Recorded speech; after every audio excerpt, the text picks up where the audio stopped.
So 1, 2, 3, 4, magandang umaga po sa ating lahat, magandang tanghali, magandang gabi, ano ang pong sitwasyon, ano pong panahon.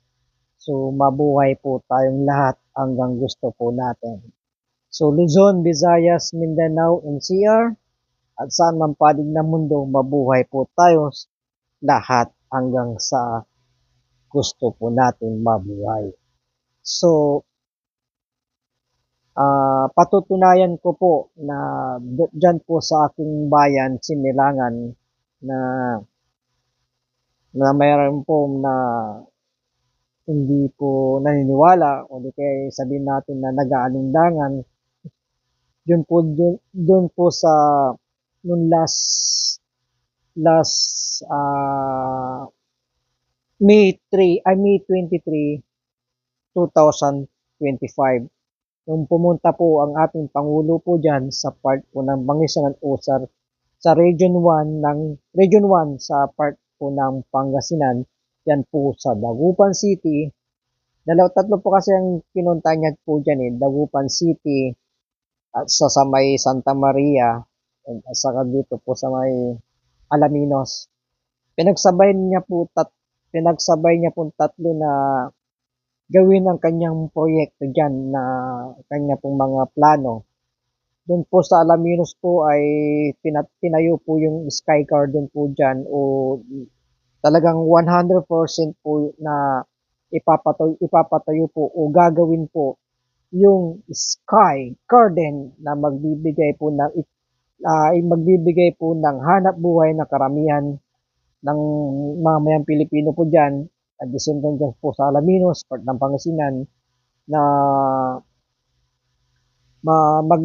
mag-iiganyo ng maraming turista. Ganon din po sa Santa Maria po yung binuksan po dyan yung legacy po ng yung Paitan Dam Paitan Dam. So dito naman po ako sa may part ng Dagupan sa Region 1 Medical Hospital. Kauna-unahan po o legacy po o history po na nagkaroon na po ng napakagandang mga gamit po dyan ng gagamitin po sa mga cancer patient. So mega shoutout po this great blade, ang lupit ng pangalan nito, sa kay Loren Fuller. So mega shoutout po sa inyo po. Salamat po sa pagbisita po sa aking live at araw-araw naman po akong nagla-live patungkol po sa lahat po ng nagagawa ng ating mahal na Pangulo. Ako po ay wala po kung tawag dito, kumbaga pro Duterte po kayo, pro BDS o pro Kakamping, pro Gilawan o pro against o Marcos administration. Ako po ay nagpapahayag o nagbablog lang po ng mga nagagawa ng ating mahal na Pangulo.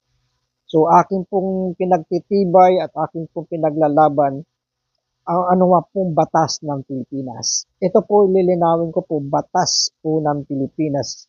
Ano nga po sitwasyon ng buhay, mayaman, bilyonaryo, mayaman o medyo okay ang buhay, basta't ako po nasa sumunod-sunod o talagang kung katungkulan ko po o naging disiplinaryan o disiplinado ako dyan sa batas po natin sa Pilipinas. Lahat po dyan ay dapat pong sumunod. So, maging shoutout din po kay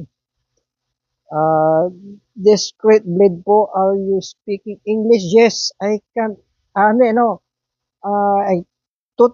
not totally speak English fluid. Yung talagang clear. I try. I try. Maybe I'm speaking English short, a little bit. So mega shout out po to you, my friend, my followers, to come here for my vlog. My vlog for my province and also I'm nosebleed na. Nosebleed na po ako. Kaya gumagalaw po yung ano ko video kasi hinahawakan ko lang po yung ano yung hinahawakan ko lang po yung ang tawag dito I hold only my what is it called this stand for my cell phone. Yes, I can a little bit speak English.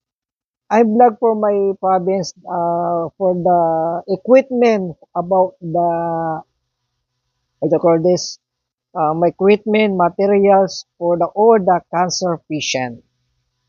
History in my province history because for the first time my region region 1 in my part of my province is in hospital medic so for that region 1 medical hospital first time he built Center Institute Cancer.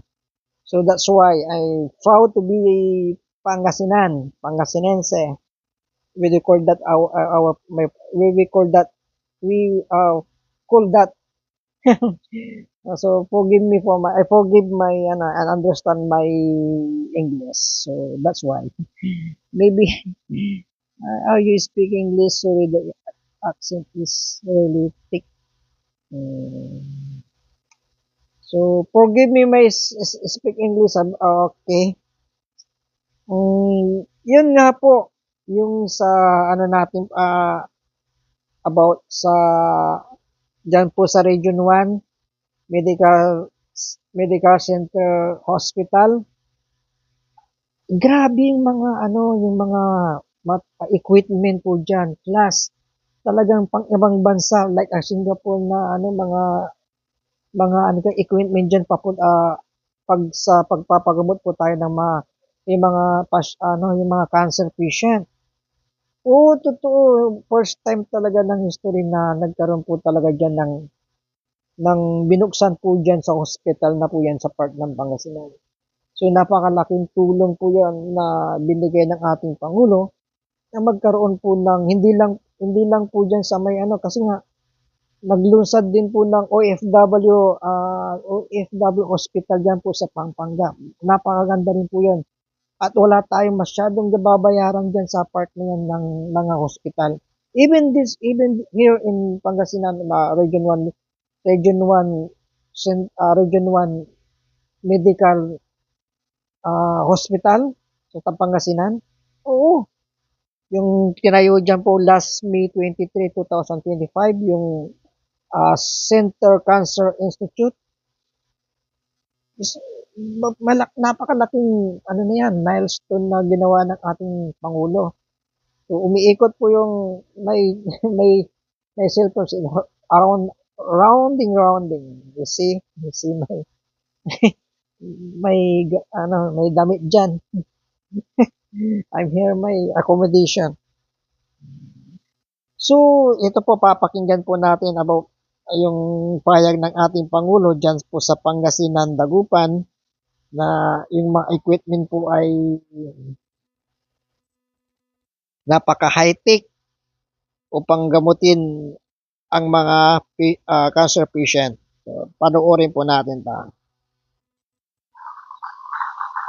Maraming salamat, Yusek Bravo.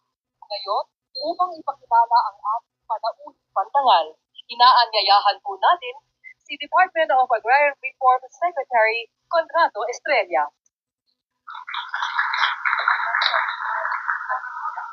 Ito po yung inauguration of the Region 1 Medical Centers Cancer ng Pilipinas. His Excellent. Ito yung inauguration of the Region 1 Medical Center Cancer Institute for my part of my province. Si Ferdinand R. Marcos.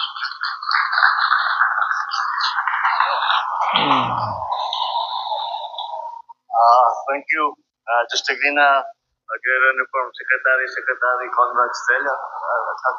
Please have the seat. Pangasinan 4th District Representative Maria Georgina de Venecia. I think it's the first time I've called you by your full name. Pangasinan Provincial Governor Ramon Guico, Dagupan City Mayor Belen Fernandez, Department of Health, Undersecretary Achilles Gerard Bravo, and other Saan ba? DOH officials, Region 1 Medical Center, Chief Dr. Joseph Roland Mejia, fellow workers in government, distinguished guests, ladies and gentlemen, magandang hapon po sa inyo lahat. Isang daang taong na ang lumipas, pero nananatili pa rin ang layunin ng Region 1 Medical Center o R1MC ang magsilbi, mag-aruga at tumugon sa pangangailangan ng ating mga kababayan. Mula noon hanggang ngayon, dito po tumatakbo ang mga taga-Dagupan at karating probinsya para magpagamot.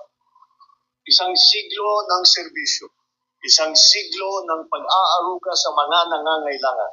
Kaya naman, sa pagdiriwang natin sa ika-100 taon ng R1MC, isang malaking karangalan din para sa akin ang makasama kayo ngayong mahalagang okasyong ito, ang pagbubukas natin ng Region 1 Medical Center Cancer Institute. Ito ay isang bagong pasilidad na tutugon sa isa sa pinakamatinding hamon ng ating panahon, ang cancer. Noong panahon ng aking ama, naitayo ang ilang specialty hospitals sa Metro Manila. Kabilang dyan yung Heart Center, yung National Kidney Transplant Institute, yung Philippine Lung Center, yung Children's Hospital. Ngunit hindi sapat na nasa kamay nila lang ang pagamutan. Kailangan natin ilapit ang serbisyo na ito. Alam naman natin kung gaano kahirap ang bumiyahe, lalo na kapag may karamdaman. Kaya malaking bagay ang pagkakaroon ng kompletong serbisyo dito sa lalawigan. Ang Cancer Institute nito ay magkakaroon ng mga modernong kagamitan. Yung aming nakita is state of the art. Para kung nasa hospital sa Singapore, ganun kabago yung mga modelo na ginamit na naitala rito from Germany at saka karamihan from Germany. No? Ang yan para maraming natulungan. Kaya gumagamit tayo ng mga lahat ng mga modernong kagamitan. Katulad para sa radiotherapy, ng nuclear medicine, brachytherapy, chemotherapy, at palliative care. Noong pa man, sinabi ko na, kahit anong ganda ng ating ekonomiya, kahit gaano karami ang trabaho o taas ng sweldo, hindi ko nararamdaman ng ating mga kababayan kung may iniindang sakit. Kaya tayo po ay nakatutok sa pagsasaayos ng papalakas ng ating healthcare system. Patuloy po ang administrasyon sa pagtatayo ng DOH Specialty Center. Ito po ay mga unit o departamento sa ospital na may angkop na kasanayan at kagamitan para sa sakit ng puso, sa sakit ng baga, bato, cancer. Ito po ay isang leksyon na natutunan natin noong dumaan tayo sa pandemya.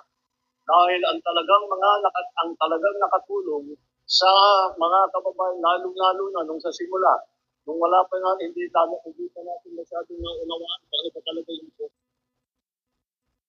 So I'm certified.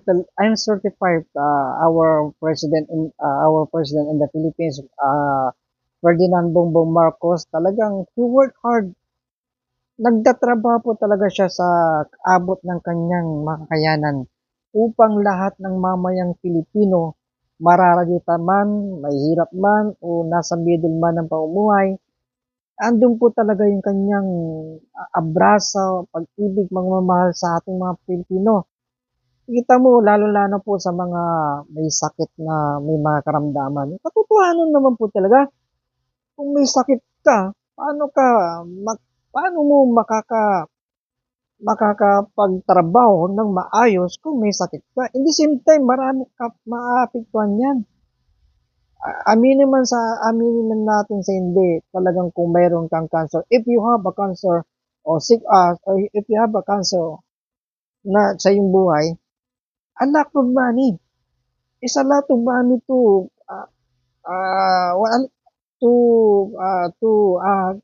become your recovery. Before that recovery, a lot of money you spend, expensive, like that. Correct nyo lang po yung English ko kasi mayroon nanonood ng Marami kang bubunuin pera, marami maapektuhan. In the same time, yung emotional natin mga pamilya. Kung mayroong nanay mo man, at tatay mo man, your father, your mother, your sister, have a cancer of your whole family, you feel sad, you feel emotion, uh, you free, kailangan po talaga natin, kaya nga, instead na yung mga part dyan sa part ng Pangasinan, dumadayo pa sila sa Maynila, di ba? So, at alam ko po yung ano yung damdamin ng ano nga kasi isa rin po akong mahirap. Totoo lang. Hanggang ngayon, hindi ko pa naman sinasabi na mayaman ako. May sapat po akong trabaho. At nasa abroad po ako. At ang sahod ko lang po sa abroad, sapat lang po sa isang pamilya. May dalawang anak o isang anak, isang asawa. Talaga yung sapat lang. Magkano lang naman sinasahod ko. Kung magkaroon pa tayo ng sakit niyan, sakit ng pamilya, tapos wag naman sana. So sa part po ng ano ng binibigay ng ating Pangulo sa serbisyo, tinutuunan din po niya talaga yung mga kalusugan ng bawat Pilipino. Wala naman pinipili ang Pangulo natin. Hindi ko naman sinasabi na namumulita po ako sa bawat bigkas ng aking labi. Pero mahal po tayo ng Pangulo natin. Hindi nga siya nakikipag-away. Bangamat, binabanatan pa siya rito, ilagi na lamang simula noong umpisa hanggang nagka-misunderstanding yung Vice President natin hanggang sa kanya. Wala na bang binato kundi bangag, weekly leader, o ano man po masasakit na salita. Kung narinig nyo ba? Hindi ko naman siya pinagtatanggol. Hindi ko naman siya nililipap, kundi nililipap ko yung ginagawa niya. Alam nyo po, kahit sino man pumupo dyan sa Malacanang, kung hindi naman siya nagtatrabaho ng maayos, hindi rin yan magagawa lahat ng mga proyektong ganito. Kung wala siyang busilak na puso, wala siyang makabayan o makatao, o wala yung iisipin na yung pansariling interest lamang o yung iisipin na uunahin mga kaibigan, uunahin mga pamilya, dapat isa kang public servant, unahin mo yung mamaya mo, yan yung sinumpaan mo. Mapabarangay man ng tanod, even kapitan, even councilor, lahat po namamahala sa gobyerno. Sinumpaan yan para nag-uptaking pa yan o sumumpa mga yan na ibibigay nila ang serbisyo nila sa mamayang tao. Hindi sa kanilang pamilya lamang, hindi sa kanilang pamilya, hindi sa kanilang mga kapatid o pansariling interes. Pag inuna mo pa sa interes mo, hindi ka nababagay sa gobyerno. Oo. Ako, naging isa rin akong, hindi naman ako pinalad, pero tag, ang sa akin kasi talagang puso ko manlilingkod sa mga, kumbaga mamayan sa kabarangay ko, din sa pamilya ko, yun, sa katrabaho ko. Binibigay ko yung the best. I give my best to my work. Even a little of work na housekeeping ka man o janitor ka man o ano ka man na even sa communication of customer, I give the best. I am a hairdresser, I am a barbero, barber. Binibigay ko talaga yung the best food talaga na kahit magalit ka, hindi mo pwede ka magalit sa basta-basta lang sa mga customer mo. Pasensyado ka talaga. A long lasting talaga na pasensya, patient, humbleness. So, mega shout out po kay Hidea Juharel. Hidea Juhare. Mega mega shout out po. Hi and good morning. Good morning to you. Thank you for watching my live. The same time, forgive me to I cannot speak fluid English. I know you are all Muslim. I hope you are Muslim. Ana mapi malam Englisi wajed. Ana shuia ano tawag dito na shuia kalam English. Also in Arabic. Ana kalam shuia Arabic. So be careful halik alhamdulillah. Sabah al-Kahir, Masa al-Kahir, good morning pala. Sabah al-Kahir, inti. So, biga shout out to you all. To, uh, to, uh, to watch my live. Actually, my dearest friend, is about, my vlog is about politics. I love politics. Even ako naging ano ako sa skin na hindi na ako nakipag-away. I do, yung talagang yung ano ba, yung, o di, nako, ayun ako namang mag-ano ng iangat ng aking sarili.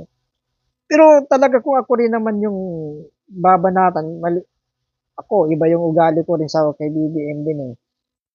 Iba rin yung ugali ko sa kanya eh. Kasi nga siya, hindi naman siya bumabanat. Ako, nakikipaglaban din talaga ako. I fight what is right. I fight battle. What kind of battle? Talking. O basta I fight what is the right. Ganun po ako. That's my attitude, the character and behavior. If I'm right, I go fight, right? Why go fight for you? Kaya, pero humble ako. Pero pag ako tinaktan, hindi naman ako pusong kung anong nasaktan talaga ako, di kay meron talaga akong ipaglalaban na tama. Lalaban ko. Bakit? Hindi ako pinanganak na kumbaga hindi naman sa pinanganak ako na lumaban sa tama. Yun po yun. Ito nga sinasabi natin ng mga ibang tao naman kasi. Yung iba naman sila din nasasaktan sa presidente natin at bakit pag tinawiran daw sa bangag, magnanakaw, weekly leader, o di kaya'y tau-tauhan, o di kaya'y isa po siyang yung may isang pa talaga na wala naman silang napatunayan. Even yung sa follicle test na ba sabi ni po dyan na sila ang sila nag-aakusa, sila magpatunay. Ganun lang naman yun eh. Yung attorney siya yung mga attorney po dyan. Kung kayo ang nag-aakusa, kayo ang nag-uusga, mag-file kayo ng kaso. Mag-file kayo ng case. At patunayan nyo po yun na siya hindi gumagamit. Hindi yung ngiwi na kayo ng ngiwi. Hindi naman ba dapat ng ngiwi. Prove the evidence. File the case. Ganun yun. So, yun, napatunayan ko na po. I certify ko na po sa aking bayan sa Pangasinan na napunta nga po dyan si President Ferdinand Bongbong Marcos na upang isang history milestone dyan po sa Pangasinan Dagupan Medical Region 1 Hospital na high-tech po yung mga gagamitan sa mga cancer patient. So, in the same time talaga, public, po yan, public hospital po. So, asahan nyo po na mayroong pundo po dyan sa lahat ng mga cancer na hindi na po kaya na po ang pagpapagamot nyo po dyan. Sinasabi naman po ng ating Pangulo na ganun nga po, na mayroon po talaga pundo dyan upang ang lahat po ng may sakit ng cancer ay mayroon pong pag-asa na gumaling. Kung papatapusin ko diyan kasi yung speech niya, naramdaman niya po kasi nung nagkaroon po kasi ng COVID si ang presidente po natin muntik nangyaring siya mamatay noon. Nasabi rin din niya. Kung baka gumagawa-gawa. Hindi, nasabi naman niya Narinig ko na kasi nga, update, hindi naman totally 100% na updated ako na talagang, pero nag-update ako. Yun po yung sinertify ko po na yun nga po dyan sa Pangasinan, Dagupan, Dagupan City. Part po ng ano yan Arellano, linanawin ko po, Arellano Street, Dagupan City po, yung Region 1 Medical Hospital. Region 1 Medical Hospital. Bali, ano po yan mayroong dalawa po yung malalaking hospital dyan na gobyerno, government. Yung isa po sa may Bulingit. Sa Bulingit po, San Carlos Bulingit General Hospital. So, pero wala pa naman yata siguro doon yung sa ng cancer na kagaya ng sa dyan po sa Region 1. Kasi kailan lang po nagkaroon po ng mga high-tech po na pagdadialysis dyan sa mga cancer na equipment pagdating sa mga cancer na kailangan kung gagamitin o saka mga specialist na mga doktor, itong nga lang po, itong nilunsad po last May 23, 2025. So, mega shout out po sa inyo lahat. Ako po masaya pong nagbabalita po ng mga updated na balita patungkol po sa ginagawa ng ating Pangulo. Ano po sa inyo po hindi po ako nakikipag-away sa mga sumusuporta sa mga DDS, sa mga DDS. Malaya po tayong sumuporta, pero ito po yung maiwanan ko po sa inyo po. Kahit saan po tayo, kakamping ka man, dilawan ka man, DDS ka man, BBM ka man na sumusuporta, Pilipino ka pa rin. Usan ka man sa panig ng mundo, Pilipino ka pa rin. At ang lahi mo, ang dugo mo ay Pilipino. Ito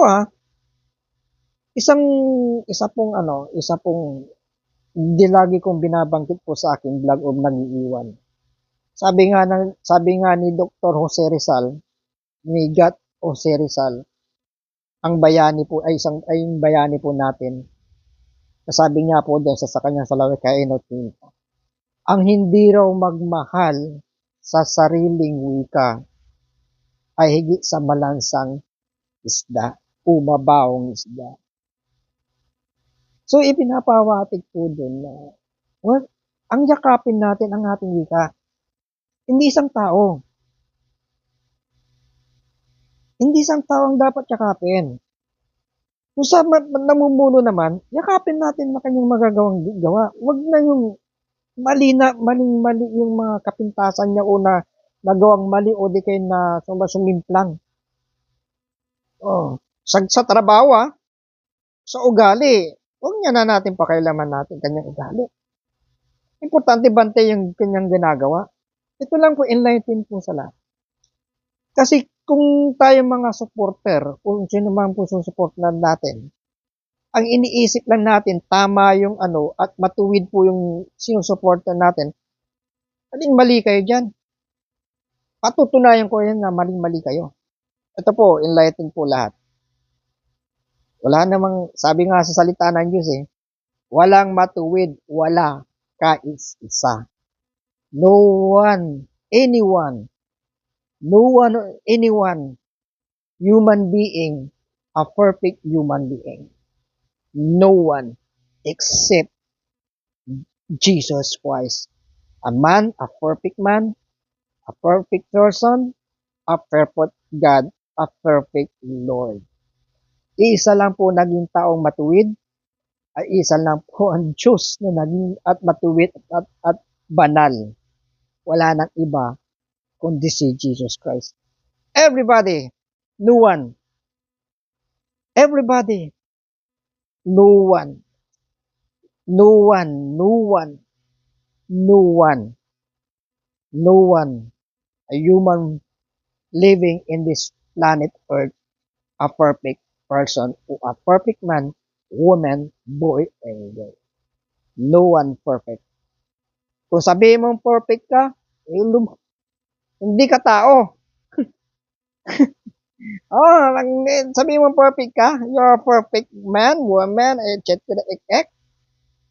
You're not, you are not, you are not a human.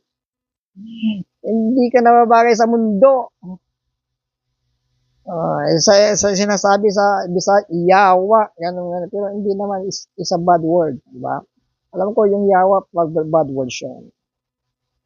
So, so asahan nyo po mga kabayan ko, itong vlog na to, itong channel na po to, ako po yung makapagbibigay ng encouragements po sa ating lahat, sa ating isipan, sa puso, at spiritual. Katotohanan po, hindi aangat ang bansang Pilipinas o hindi aangat ang buhay mo, hindi aangat yung katangian mo, hindi aangat yung ugali mo, at hindi magbabago ang buhay ng damdamin mo, spiritual mo, kung mapagpuna ka na ng kamalian ng tao. Ito ba? Sabi nga ng kung mamimintas ka ng kamalian ng isang tao, o kung titignan mo ang kadumian ng isang tao, tignan mo muna yung sarili mo. O yung sinasabi po doon na kung papansinin mo ang puwing, ang dumi ng mata ng isang tao o kaibigan mo o kapitbahay mo o ano, tignan mo muna yung kadumian ng puwing ng mata mo bago ka magpuna. Yun yung ibig sabihin nun. Kung tao po kayo na masumusuporta na andun na po yung, hindi ko kayo hindi ko po kayo sinasabing lumayas kayo sa sinusuportahan niya. Yes. Ang sa akin lang po ay huwag ang tawag dito, huwag masyadong yung talaga yung ibinibigay nyo na yung buhay nyo, yung ibinibigay nyo yung lakas nyo, upang supportan lamang isang tao. Nagkakamali na po kayo doon. Alalahanin nyo po, mga tao po tayo naghahanap buhay, mayroon tayong pinaglalaanan ng mga pinagpapaguran natin sa mga anak natin. At tayo po nabubuhay sa mundo upang mabuhay ng yung sinasabi natin tahimik, payapa, walang away. Alam ko naman siguro, sinasabi niyo sa sarili niyo na walang dapat awayin, magmahalan, di ba? Kasi nga kung banat na ng banat at nakikita niyo yung mga anak niyan, nakikita ng mga apo nyo, mga anak nyo, mga kamag-anak nyo, hindi kayo magiging ilaw at asin nyo. Susunod din yung yapak din nyo po. Sabi nga nila, kung ano yung bunga, siya pa rin, huwag din na pong, abang maging modelo tayo mga Pilipino. Huwag tayong huwag nating yung yakapin ng mali. Huwag po nating sobrahan ang ating paghanga. Hindi rin ako naalis, lagi kong pinagdidikan na mas makasalanan na po o kasalanan po yung mag-idolize ng isang tao. Kung gusto nyo lang po mag-idolize, isa lang dapat idolisin nyo. Idolisin natin o idolin natin. Even yung mga asawa at mga anak nyo, mga boyfriend, girlfriend, huwag nyo masyadong, yung kumbaga, kung mali na nga, kukundinahin pa yung parang yayakapin pa. Pag nagkakasala na kayo doon, nagkakamali na din po kayo doon. Ang ibig ko lang sabihin po ay maging sapat lang po ang ipagkaloob na pag-ibig, pagmamahal, suporta sa isang tao o sa lahat ng mga minamahal. Danas ko po yan. Broken hearted na rin po ako. Oo, umibig din ako ng labis-labis din. Umibig din na rin ako ng labis-labis. Alos kulang na lang yung puwit niya, ako na maghugas, yung ano niya, ako na, lahat ng ano niya. Naglalaba ako, etcetera, etcetera. Pero gano'n pa man, sa birthday, pero napakalaking learning din ko rin, aral din sa akin yun. Ako'y, aba, ginano ko na yung buhay ko ah. Hindi, so, sorry po. Hindi, ang sa akin lamang po talaga, sa mga nagmumuno sa atin, mga nakalipas na namumuno, tandaan nyo po nakipag-reconcile na po yung mga, ano dyan sa kakamping, sa kadilawan. Alam nyo po, nung nagkaroon nga ng Duterte sa Marcos, natuwa din po ako. Sumaya din po ako. Alam nyo kung bakit? Nagsama yung magsama yung, sabihin ko, ang Duterte matatapang. Matatapang mga Duterte. Sabi ko, wala nang ano talaga kasi nagkaano yung nagyakapan yung matapang sa matalino.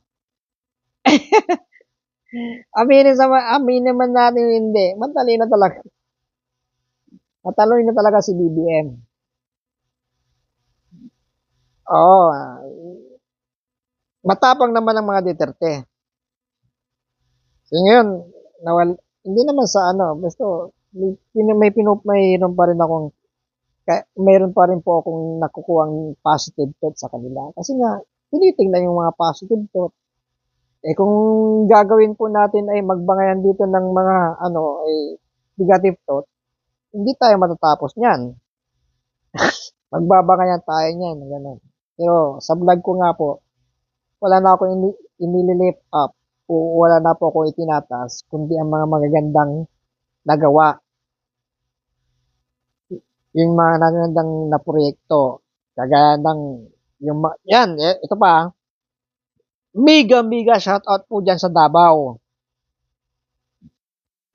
Patapos na po yung tulay nyo po dyan.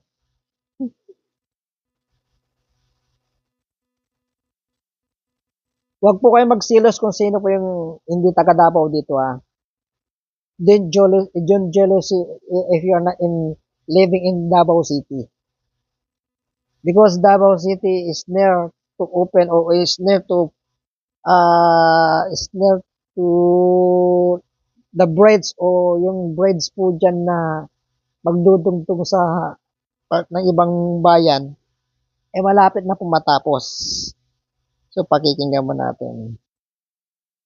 Yung, malapit na matapos yun. O sa dekada ng pamumuno ng mga Duterte po dyan. Ngayon lang po na-build up yung tulay na yan na magdudugtong na magpapalakas ng ekonomiya ng Davao lalo. Okay, sabihin na ang Davao City ay napaka-progreso na. Sabihin natin progreso. Hindi na pwede napaka-progreso. Diba? Ba naman mayroon tayong tinatawag mas pinaka. Davao City Bridge. Bocana Bridge Island.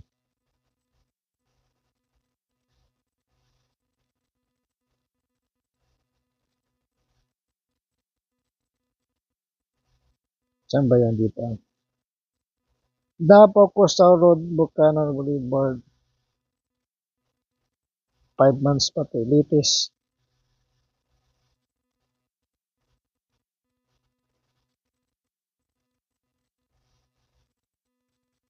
So malapit na matapos po yung yung Davao Bridge, Bocana.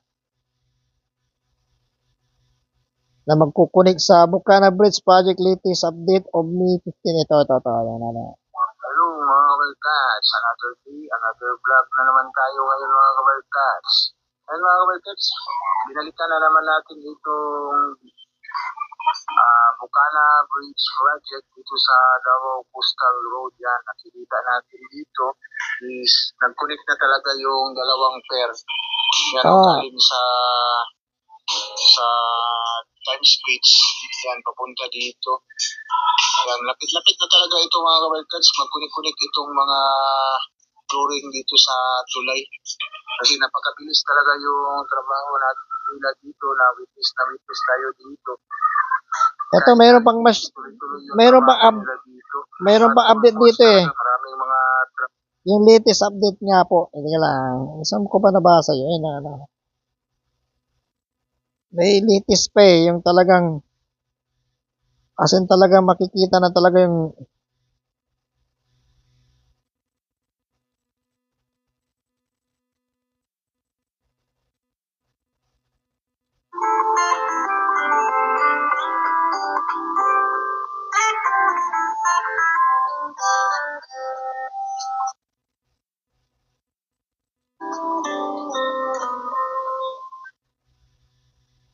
hindi naman siguro copyright to.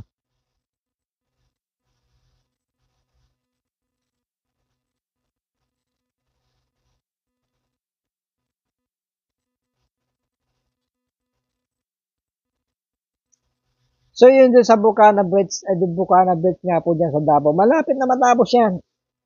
Nakita nyo naman po. Malapit na po. So mega shout out po dyan sa Davao City.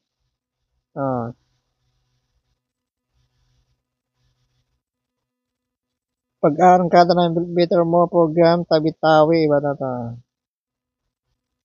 Saan ko ba nakita yung latest nito? So, napakaganda nga po dyan sa Davao na yung bridge po niya ay nadugtong muna po sa part ng Bukana Bridge na yan. Marami na po ulit ng dyan, mahikayat ng mga investor po dyan. At marami na rin pong turista na pupunta ulit dyan. Sa part nyo po na Davao. So, mega shoutout po dyan sa Davao. Napakalaking progression na ulit dyan. And the same time, yung floods control po dyan. Rin yan, mawawala na rin po yan kasi nga na pinapriority din po ng ating Pangulo po yan yung mga part na mga problema po din dyan. So, kung ang Pangulo natin mapagtanim ng galit dyan, mapagtanim po ng sama ng loob o paghihigante, ba't ko pa gagawin Davao na yan? Bahala na sila dyan. Sasabi naman din ng iba, o di pa bayaan mo. Kasi gano'n naman tayo mga Pilipino. Kaya naman ng namin yan eh, gano'n. Pero hindi naman sa gano'n, ako lang nagsasabi noon, hindi naman ang Pangulo. Ako lang nagsasabi sa aking yung sa aking opinion. Sa aking opinion lang po. Pero wala sa ugali ng Pangulo natin. Hindi naman tayo nakarinig sa kanya ng against so yung dinaon ang mga pamilyang ganito ganyan. Mula sa Dilawan, mga Kore, mga Aquino, o mga Aquino sa Carobredo. May narinig buha kayo dyan? Iba na yung kapatid niya si Amy Marcos eh. Iba na si BP Sara eh. May narinig ba kayong pamilya Marcos na o si BBM na pinagmumura yung mga yan? Bagamat binantaan, di ba? Isipin nyo na lang po yun. Kung matapang kayo. Mga supporter ng matapang kayo sa matapang kayo. Bakit? Kayo lang ba matapang? Pero hindi ganun eh. Hindi tamang maganda ugali ng isang Pilipino yan. Sa matapang nga tayo mga Pilipino. Pero meron naman tayong mga ugaling Pilipino na handa pong ang tawag dito, yung hospitality. Wala na ibang magdadama yan. Hindi tayo rin mga Pilipino. So nga po mga kababayan ko sa pong Pilipinas, sa mga panig ng mundo, alam po natin ang ating kaugalian mga Pilipino andun po talaga yung mga suporta. Andun po naman talaga yung talagang abrasa. Andun po naman talaga yung mga loyalty. Andun naman po talaga yung pagmamahal. Andun mo naman pa talaga yung pagsunod. Nga lang, yung pagsunod kasi sa isang tao lang. Hindi ko na, ako, i-ano ko sa inyo na 100% na masama yun. Yung susuporta ka ng lubos-lubusan. Idolin mo na yung susuporta mo na hanggang buhay mo yung is a big mistake sa buhay mo yung gagawin mo. O sana kung Diyos yung pinaglilingkuran mo. Okay sana kung ikaw iyon ay siya yung nagbibigay ng lahat ng mga kailangan mo. O yung buhay mo na mapunta sa, kung naniniwala tayo sa langit at lupa, o naniniwala tayo sa buhay na pangalawang buhay, ibibigay niya yun. Isipin nyo na lang bakit niyang burahin ng ako isang pasapyaw lang. Sino ba itong matinong tao na burahin niya ang Diyos? Hindi naniniwala sa Diyos. Isa props. Sabi na isa props. Kahit props yan. God is holy. Kung naniniwala at God is holy, ang Diyos ay banal. Nasasad naman sa kung naniniwala po kayo sa Ten Commandments sabi doon na huwag niyong babanggitin ang aking pangalan sa walang kabuluhan. Yun. Yan ang sabi ng kautusan doon. In Ten Commandments. In Ten Commandments, wag na wag yung gagamitin ang aking pangalan sa walang kabuluhan. O, di ba? O kung hindi naman sa nami-personal po ako kung ano yung nakita narinig. Isa po akong isa po akong tao na mahilig manood o makinig ng mga politika, mga tawag dito, basta politika, mahilig ako diyan Parang yan yung buhay, isa rin na rin na nag-aano sa buhay ko na, kasi nga, isa rin akong Pilipino na nag-ahanap din ng mga magagandang ugali, magagandang gawa, magagandang hemplo ng bawat mamumuno sa ating bansang Pilipinas. Kung kayo matatalino at malawak ang pag-iisip nyo, at mayroon kayong pusong damdamin na tunay, totoo na mga mamahal sa bayan Pilipinas, dapat nasa neutral po kayo. Nasa neutral lagi. Pag lumagpos na po kayo dyan at ina-idolize nyo na yung tao,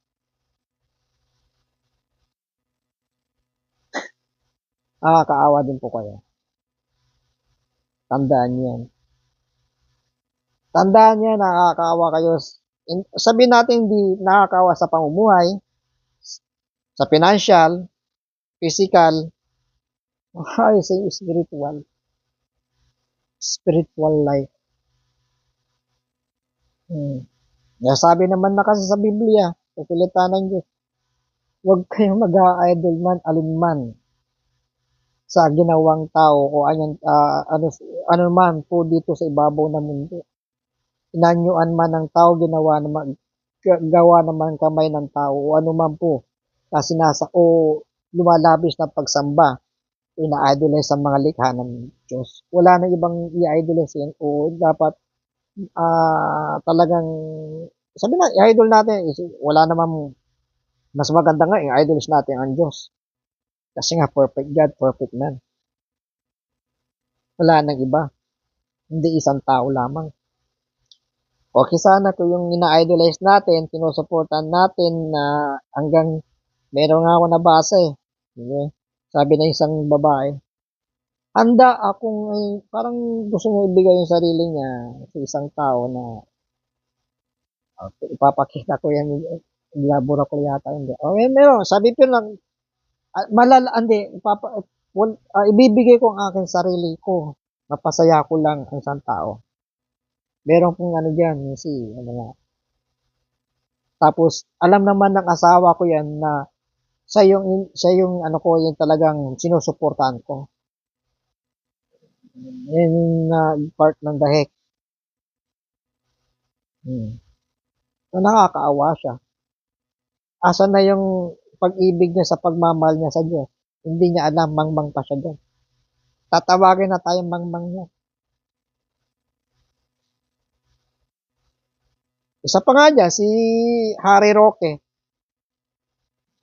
attorney, ngiwi ng ngiwi. Sabi niya, ngiwi daw yung si Pangulo natin. Eh, matalino siya. Bright si Harry Roque. Isa rin siya sa nag-aral niya. Hindi ko alam kung nag-aral siya sa Hidahik. Yung sa ICC na ano, alam niya yung mga batas diyan. Pero bubo siya sa ba't hindi niya harapin yung kaso niya? Kung matalino siya, attorney siya. Pakita niya talino niya. meron siyang nakabimbing na kaso. Na dapat niya ipaglaban, dapat niyang ipagtanggol. Sabi niya, ganyan. Siya pa naman nagpakalat ng hindi nang kabait ng ano. Ay, kung mabilis lang yung kung ako lang presidente, ewan ko lang din. Malupit din ako. Ako presidente. So,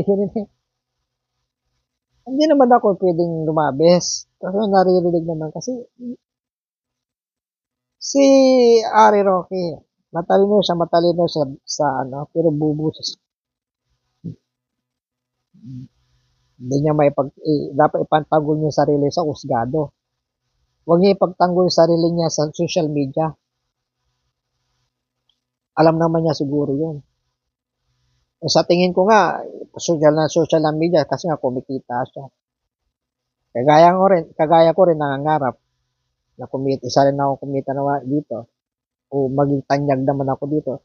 Lahat naman tayo pumapasok dito, gustong makilala tayo o tumaas yung subscriber po natin. Kaya pumapasok po tayo. Pero salamat po ako sa inyo lahat. Alam ko po nagkakaroon po kayo ng aral po dito na ang ating bansa ay dapat natin yakapin. Dapat natin mahalin. Sa isang simpleng bagay lang po na pag-ibig, pagmamahal o pagsunod sa ating bansang Pilipinas o pagsunod sa ating batas ay disiplina. Alam ko po saan man panig ng mundo kung nasa abroad po kayo, sumusunod din po kayo dyan sa batas na tinitirikan o naapakan ng paa nyo. Ako, dati rin ako nagpunta sa UAE, sa Abu Dhabi. Ako masunurin naman ako talaga sa batas, pero meron isang bagay, meron isang ang tawag dito, tamang words na magbigkas. Meron akong, sa pagmamadali ko lang, na pumasok sa trabaho, medyo malayo-layo yung pedestrian. Sabi ko, walang pulis, walang ganito, ganyan. Tatawid sana ako dun sa pedestrian, pero malayo pa, medyo malayo-layo. Mga 10 minutes bago makarating yon na mabilis ang lakad nag-shortcut ako. Papuntang trabaho. Tinitingin ko sa kaliwat kanan, walang pulis. Pero ano yun nadaan din yung mga bus, pero marami ng ham. Marami ng hindi talaga yung mga bus dyan na talagang tumaraga sa masasakyan. Pero may pedestrian. Hindi ko na inabot yung pedestrian, tumawid ako sa hindi tamang tawiran. Pagka pinituan ako, akala ko sino na yun? Pulis pala. Nagulat ako doon. Sabi ko, pinagsisisihan ko. Mabait akong tao at nasunod ako sa batas. Isang pinakamalaking aral sa akin yan. Mayroon man nakakita o wala, sumunod ka sa batas. Kasi nga, linuloko mo lang yung sarili mo nung pag hindi ka rin sumunod batas kahit wala nakakita. Nag-ano ako noon, tawag dito. Saan na ba? Nagpulta ako ng 100 dirhams noon. First time ko nag-abroad noon, first time. Malaking araw ko rin. Sabi ko, sayang yung pera. Sabi, sayang yung pera na yun. Eh kung hindi ko rin babayaran, may nagsabi, bayaran mo yun. Kasi nga, pag hindi mo binayaran yon, madidili ka, hindi ka makakaano sa ano yung iluhold ka sa pagbakasyon mo. Last 2015, 2015 pa yon. Yan ang petsa na eh. Ah. So ang aral po dito ay mula doon sa ano nga sa trabaho at hindi tawag dito. Hindi nagpapatumpik-tumpik ang pangulo po natin na iniluklok po ng 31 million plus na bumuto sa kanya. Maging ang ating Vice President na nagtatrabaho po siya sa abot ng kanyang makaya. Bagamat siya po tinatawag na mabangag, weekly leader o anuman po masakit na pananalita, wala po kayo narinig. Wala po tayo narinig. Kung yung mga DDS po, kadalasan naman DDS naman talaga yung mga ano talaga eh, kumbaga maiinit talaga eh. Kung kayo mga DDS po na wala na kayong laging sinasabi na magpa-drug test, mag-poly test, etc. Isa lang po masasabi ko at narinig ko rin po sa batikan po na attorney. Kung gagawin niya po magpa-drug test o yung poly test, pasabi po ng attorney yan, ba't mo uutusan yung ng magpa-follicle test or health follicle test? Dapat mag-file ka ng kaso para magawa po niya yon. Para mapatunayan yun yung itinakaso niya sa kanya. Mag-file na case. Yan ang ibig sabihin nyo, file the case. Para magawa niyo po na rin. Kung mag-follicle ka, magpa-hair follicles ka, sabi-sabi lang yun, inahamon lang. Nagahamon, sino nagahamon? Mag-file siya ng case. Yun po yung ibig sabihin nun.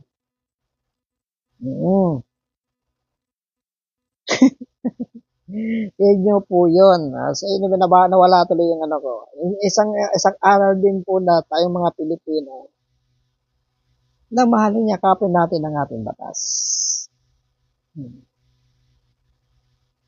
Yakapin natin ang batas, hindi lang isang tao.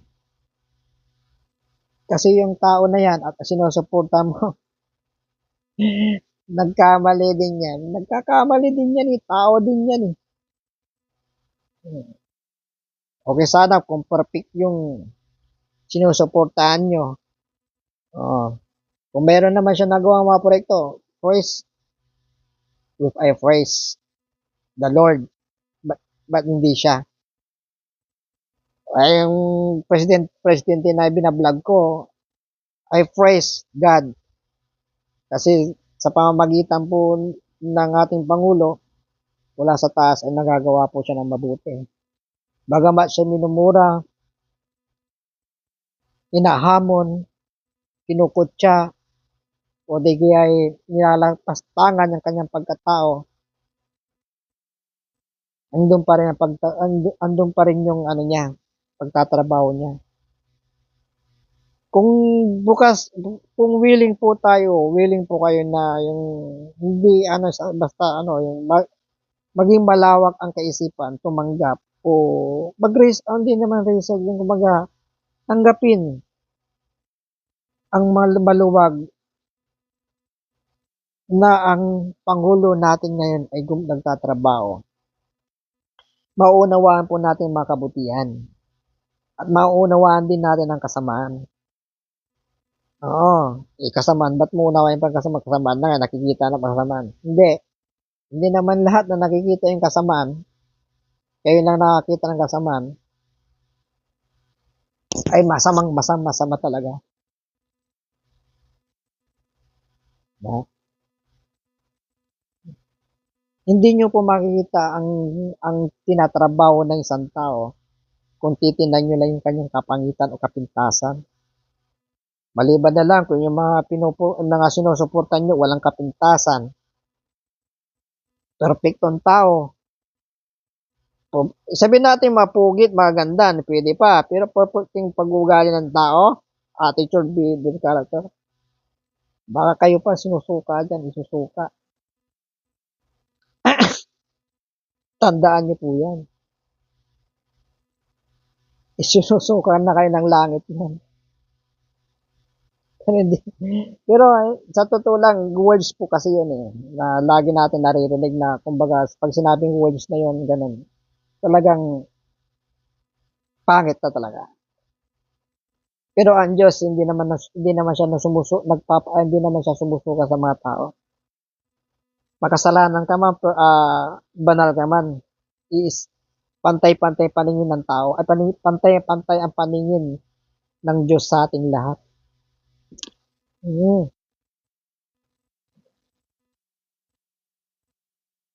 Totoo yun. Everybody, human in this world, God is equal. Love people. God is equal love to one and another. God is equal love.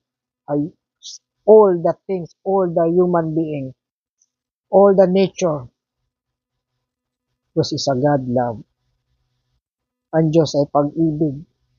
Ang Diyos ay mapagpatawad. Ang Diyos nga nagpapatawad, tao ay hindi magpatawad. Sino ka? Huyo. Huyo. Pag hindi ka nagpapatawad. Si Satan lang hindi nagpapatawad. Yan ang mataas ang ano ni Satan eh. So, yun po, nalalaman niyo po kung sino po ang dapat nating i-idolize. Kung sino po dapat natin ang pagtuunan ng pansin sa ating puso't isipan at ating kaluluwa, kundi ang Diyos, kundi ang Panginoon, at ang mga mabubuting gawa, at hindi makapintasan ng bawat isang tao sa atin. So, magandang gabi po, magandang umaga po, magandang pong tanghali, magandang gabi, saan man panig ng mundo, basta't may Pilipino. Akin ko pong iniiwan po sa inyo na mensahe. Magmahalan po tayo, mag-intindihan tayo. Yakapin ang mabuti, iwag siyang masama. Sabi nga ni Dr. Jose Rizal, ang hindi raw magmahal sa sariling wika ay higit sa amoy sa malansang isda. So yun po, mapagpalang gabi po sa ating lahat, mapagpalang umaga, mapagpalang tanghali, ano man po season, ano man pong araw, ano man po oras. So mabuhay po tayong lahat. So God bless sa ating po lahat, bawat Pilipino sa amang panig ng mundo, Luzon, Visayas at Mindanao, NCR at sa ibang bansa. Mabuhay po tayong lahat at God bless. God bless po sa ating lahat. Mabuhay ang bagong Pilipinas. Mabuhay po tayong lahat ng mga Pilipinong sambayanang Pilipino. God bless.